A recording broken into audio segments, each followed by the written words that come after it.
이번 시간에는 실전에서 자주 나오는 형태로서 반드시 알아두어야 할 사활 문제 가져와 봤습니다. 흑선으로 흑도를 살리는 문제인데요. 사활은 답을 외우기보다는 수를 읽는 연습을 하면서 수읽기의 내공을 키우는 것이 주 목적입니다. 하지만 일부 실전에서 자주 나오는 모양에서의 사활은 답을 아예 기억해 두는 편이 좋아요. 바로 이 문제는 실전에 자주 나오기 때문에 꼭 한번 풀어보시고 답을 기억해 두시길 바랍니다. 그럼 정답 풀이에 앞서 좋아요 한번 눌러주시고 시작할게요.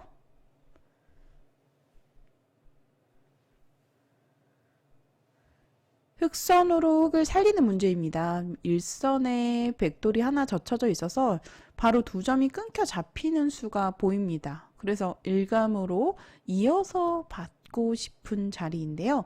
사활에서 궁도를 잘 살펴야 되는데 보통은 지금은 이제 7궁으로 계산을 합니다. 물론 일선의 경계가 완벽하진 않습니다만 지금 안쪽의 형태가 7궁이에요. 이러한 형태가 되었을 때는 안쪽에서 잡으러 가기보다는 궁도를 바깥쪽에서 서서히 좁혀가는 것이 잡으러 가는 것의 요령입니다.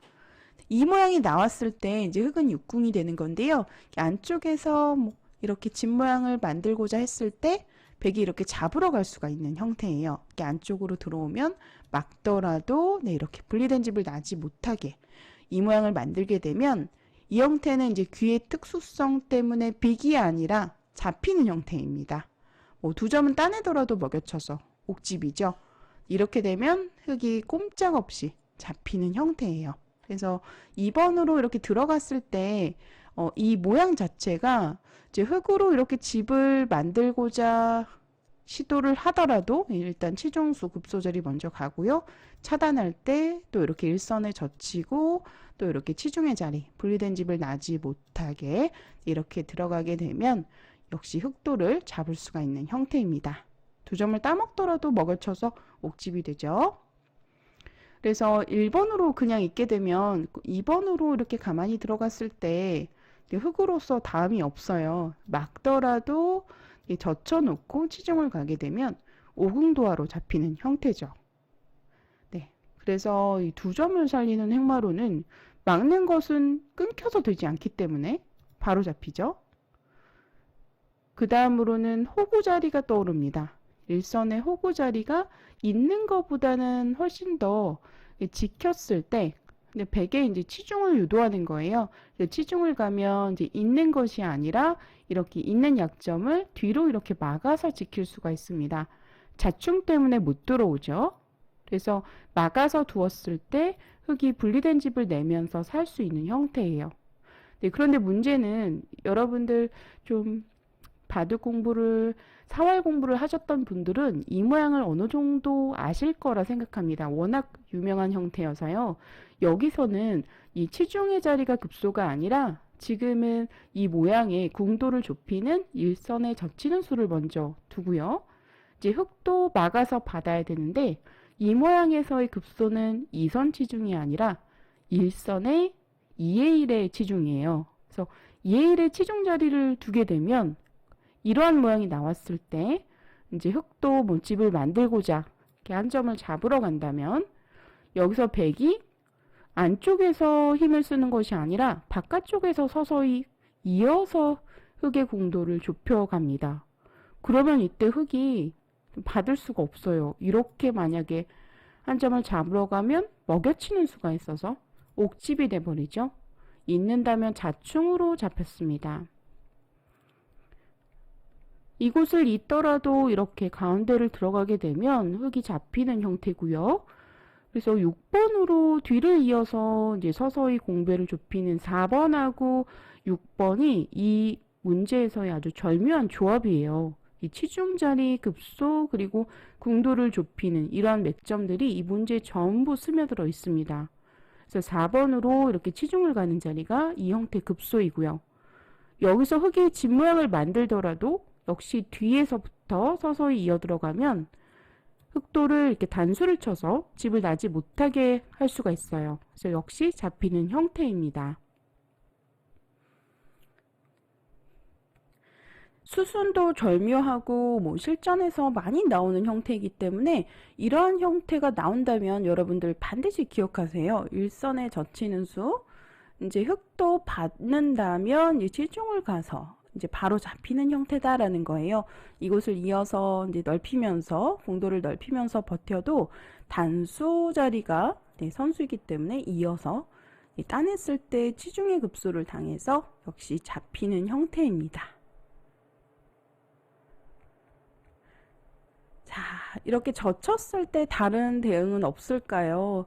여기서 이제 젖혔을 때 이제 대응으로는 이렇게 가만히 늘어서 두는 수도 생각해 볼 수 있는데요. 역시 궁도를 좁혀서 뒤에서부터 이렇게 서서히 들어가면 이곳을 늘더라도 치중 가서 두 점을 단수 쳐도 두 점 따내는 것만으로는 살 수가 없습니다. 있는 것이 아니라 이렇게 두 점 버리면서 먹여치는 수가 있기 때문에 역시 잡히는 형태예요.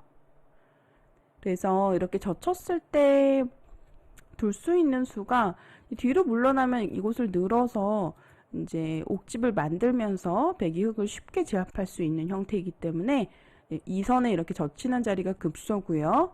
흙도 막을 수밖에 없는데 이렇게 치중을 당하게 되면 잡히는 형태입니다. 잡으러 갈 때는 이 모양을 반드시 기억하셔야 돼요. 그래서 이 일선의 젖힘을 방비하는 수순을 찾아야 하는데요. 1번 호구는 오답인 거죠. 여기서는요. 이렇게 두 점을 살리는 수로서 있거나 호구를 치거나 하는 것이 일감으로 떠오르는데 문제는 호구를 쳤을 때 이렇게 일선에 젖히는 수가 성립한다는 거예요. 그래서 일선에 젖히는 급소 자리를 방비하고자 먼저 작업을 하는 겁니다. 반대편에 백의 약점이 있죠. 한번 찔러 놓고 받을 때 일선을 젖혀 놓는 거예요.